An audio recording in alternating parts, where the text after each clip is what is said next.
Hello students. 10वीं गणित में हमारी 4.2 हो गई थी। अब 4.3 का हम करेंगे प्रश्न नंबर 2। उपयुक्त प्रश्न 1 में दिए गए द्विघातीय समीकरण के मूल द्विघातीय सूत्र का उपयोग करके ज्ञात करना। मतलब हमने क्या करा था 4.2 में जो वर्ग समीकरण हल जो है उसको हल करने की कौन सी विधि पढ़ी थी? गुणनखंड विधि। अब यहाँ पे हम कौन सी पढ़ेंगे? द्विघातीय सूत्र विधि। मतलब ये है कि इसमें द्विघात समीकरण या वर्ग समीकरण को हल करने का क्या लगेगा? सूत्र लगेगा। तो सबसे पहले वर्ग समीकरण का व्यापक रूप हमें पता है क्या होता है। ए एक्स की घात 2 प्लस बी एक्स प्लस सी बराबर 0। उसके बाद जो आपका सूत्र है वो हो जाएगा एक्स बराबर माइनस बी प्लस माइनस वर्गमूल के अंदर बी स्क्वायर माइनस 4ac बटे में 2a। तो आपका जो भी प्रश्न है उसको इस व्यापक समीकरण से तुलना करके abc के मान निकालना है, फिर उसको इस सूत्र में रखना है। जैसे पहला प्रश्न देखिए,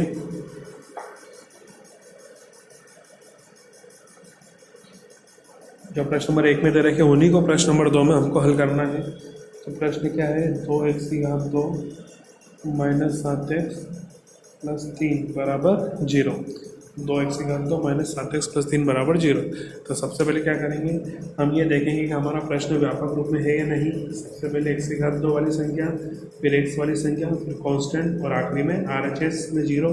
वो अपना व्यापक रूप में है तो हम क्या करेंगे, इस समीकरण की तुलना हमारी व्यापक समीकरण से कर देंगे। लिखेंगे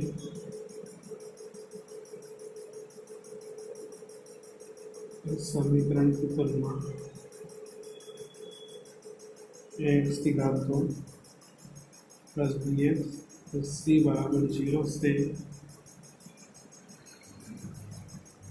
करने पर कैसे करेंगे? एक्स की घात 2 के साथ यहाँ पर क्या लिखा है 1, और एक्स की घात 2 का गुणन यहाँ पे कितना है 2। फिर एक्स का गुणांक क्या है b, या फिर एक्स का गुणांक क्या है माइनस का 7, चिन्ह का ध्यान रखना। आखिर में कांस्टेंट राशि क्या है c, और यहाँ पर कितना है 3। तो आप सूत्र लगाइए। अब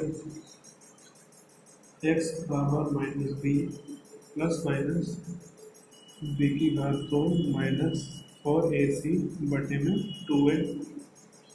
देखो ये माइनस, अब क्या लिखा है b का मान कितना -7 है, माइनस को उसके काय में रखेंगे कोष्टक में। फिर b की घात 2 मतलब क्या जाएगा -7 की घात 2 -4। फिर क्या लिखा है a का मान कितना है 2, c का मान कितना है 3 बटे में क्या है 2a, a का मान कितना है 2। अब ये माइनस माइनस हो जाएगा प्लस, -7 की घात 2 तो 7 का वर्ग हो जाएगा, 7 ही 7 49, तो माइनस का गुणा 2 बार करेंगे तो हो जाएगा वो प्लस। फिर ये हो जाएगा 4 दूना 8 और 8 दूना 8 क्या 24, नीचे 2 दूना 4।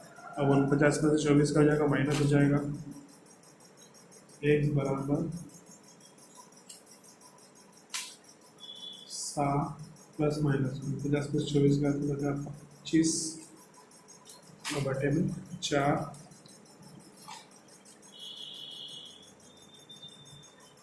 25 का वर्गमूल क्या हो जाएगा 5, और नीचे क्या चल रहा है 4। ठीक है। अब यहाँ इस स्थिति में क्या करेंगे, प्लस भी और माइनस भी है, तो एक बार हम प्लस चिन्ह लेके हल करेंगे और एक बार माइनस चिन्ह लेके हल करेंगे। तो हम लिखेंगे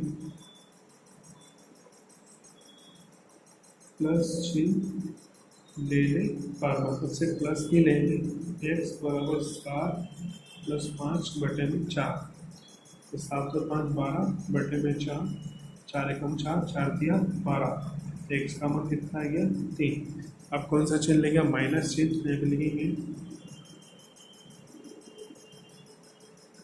माइनस चिन्ह लेने पर ये हो जाएगा एक्स बराबर 7 माइनस 5 बटे में 4, 7 में से 5 गया तो 2 बटे में 4, 2 एक 2 2 2 4, तो एक्स का मान आ गया आपका 1/2। तो आपके आंसर आ गए 1 तो 3 और एक आ गया 1/2। ठीक है। अब इसका प्रश्न नंबर 2 आप करेंगे। अब हम करते हैं इसका प्रश्न नंबर जो 3, तीसरा वाला। क्या है प्रश्न नंबर 3? 4x की घात 2 प्लस 4√3x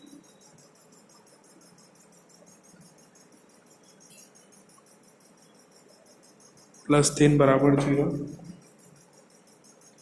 इसकी तुलना करेंगे।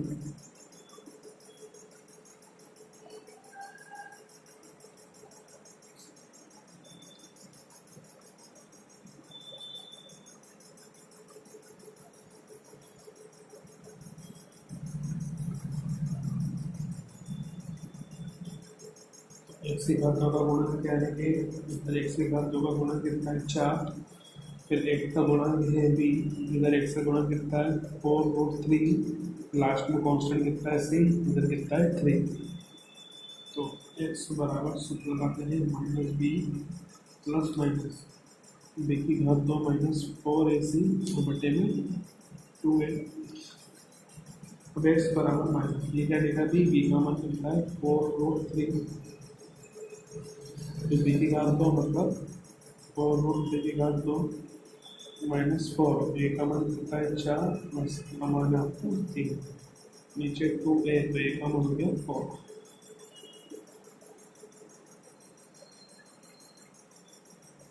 अब 4 और 3 का वर्ग है तो 4 और 3 का 2 बार गुणा करेंगे इस तरह से, 4 और 3 गुणित 4 और 3, तो हो जाएगा 4 चौक 16 और √3 का √3 में करेंगे तो 3, और ये हो जाएगा 16 या 48, यहाँ पे लिखा हम लोग 48, ये हो जाएगा 4 चौक 16, 16 या 48 बटे में कितना चल रहा 2 चौक 8। अब 48 में 48 ज़्यादा कितना बच जाएगा 0 बटे में 8, ठीक है। अपन अब लिखेंगे एक बार प्लस चिन्ह लेने पर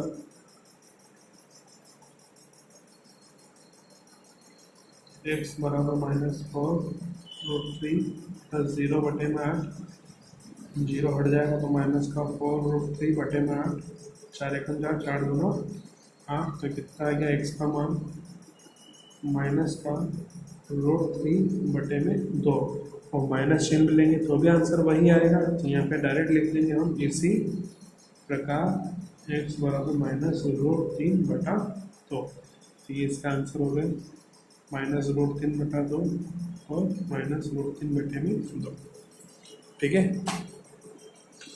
अब इसका जो है चौथा आप सेल्फ करेंगे, सिमिलर क्वेश्चन है। अब हम करते हैं नीचे प्रश्न नंबर आपका 3, क्या लिखा है निम्नलिखित समीकरण के मूल ज्ञात करना, वही उसी तरह से आपको हल करना है। इसका पहला प्रश्न देखिए क्या लिखा है x - 1 बटा x बराबर 3। सबसे पहले क्या करेंगे इस वर्ग समीकरण को व्यापक रूप में बदलेंगे, तो सबसे पहले क्या करेंगे बटे में क्या लिखा है x लिखा है, तो x का बटे में कुछ नहीं लिखा, लिख देंगे 1, और लघुत्तम लेंगे तो 1 पर x का लघुत्तम कितना आएगा 1, x से x को भाग देंगे तो x, और x का गुणा x में करेंगे तो x 2, फिर x से x को भाग देंगे तो 1, और x का गुणा x में करेंगे 1। अब ये x घोटे में लगाए में चल जाएगा गुणा में, तो x का गुणा 3 में होगा कितना हो जाएगा 3x। अब व्यापक वर्ग समीकरण के रूप में बदलने के लिए 3x को इधर लाएंगे, तो ये आपका 3x प्लस के तरह के टाइप हो जाएगा माइनस का, लास्ट इधर माइनस में चल ही रहा है, बराबर में क्या बन गया 0, ये आपकी व्यापक वर्ग समीकरण बन गई। अब इसकी क्या करेंगे तुलना करेंगे, तो लिखेंगे इस समीकरण की तुलना ये x की घात 2 प्लस bx प्लस c बराबर 0 से करने पर x की घात 2 का गुणन कितना है a, यहाँ पे x की घात 2 का गुणन कुछ नहीं मतलब 1, यहाँ पे x का गुणन कितना है b, यहाँ पे x का गुणन कितना है माइनस का 3, लास्ट में कांस्टेंट कितना है c, यहाँ पे कांस्टेंट कितना है -1।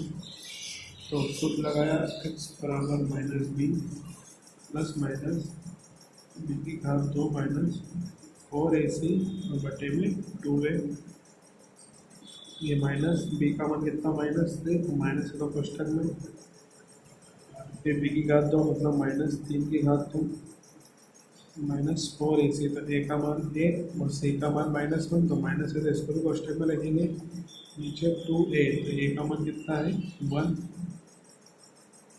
माइनस माइनस प्लस 3, माइनस इनका गुणा वर्ग है तो 2 बार करेंगे तो 3 या 9, फिर माइनस माइनस प्लस 4 एकम 4 और नीचे 2 एकम 2, अभी हो जाएगा 9 और 4 13, यहाँ पे लिखेंगे x बराबर 3 प्लस माइनस √13 बटे में 2, ठीक। अब एक बार प्लस चिन्ह लेके करेंगे, एक बार माइनस चिन्ह लेंगे, 13 का वर्गमूल निकलता नहीं तो कैसा कैसा रह लेंगे, प्लस चिन्ह लेने पर x बराबर 3 प्लस √13 बटे में 2। अब इसका ये हल नहीं होगा तो ये इसका मान हो जाएगा, फिर लिखेंगे हम माइनस चिन्ह लेने पर x बराबर 3 माइनस √13 बटे में 2, बस ये दोनों इसके मान हो गए, ठीक। अब इसका जो प्रश्न नंबर दूसरा है वो इसी तरह से लघुत्तम लेकर होगा। आप अब आगे के वीडियो में प्रश्न नंबर 4 से करेंगे। Thank you.